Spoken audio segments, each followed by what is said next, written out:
الإنسان لا يتخيل مدى القوة الموجودة في الاستغفار، وأنت تستغفر الله تعالى بأي صيغة تريدها. ربي اغفر لي وتب علي، لا إله إلا أنت سبحانك إني كنت من الظالمين، استغفر الله استغفر الله استغفر الله. وأنت تستغفر الله تعالى، ضع في قلبك هذه الثلاث نيات ولا تسألني كيف تغيرت حياتك 180 درجة للأفضل. أولا، الاستغفار على نية فك التعلق من أي شيء دنيوي. تستغفر وأنت تستذكر خيبات الماضي التي تحاول تجاوزها، تستغفر وأنت تستذكر حبك وتعلقك بأمور لا تعرف إن كانت من نصيبك أو لا. فارق هذا التعلق بالاستغفار. ثانيا، الاستغفار على نية القوة والتيسير. ويا قوم استغفروا ربكم ثم توبوا إليه يرسل السماء عليكم مدرارا ويزدكم قوة إلى قوتكم. الاستغفار بنية القوة يرفعك من القلق والخوف الذي كنت فيه، فعندما تستغفر بهذه النية يفتح الله لك أبواب من التيسير لم تكن تتوقعها، ويعطيك القوة لمواجهة هذا العالم. أخيرا، الاستغفار بنية محو الذنوب المعروفة وغير المعروفة.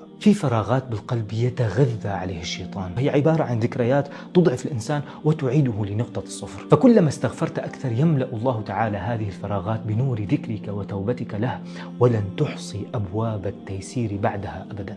فقلت استغفروا ربكم إنه كان غفارا يرسل السماء عليكم مدرارا ويمددكم بأموال وبنين ويجعل لكم جنات ويجعل لكم أنهارا.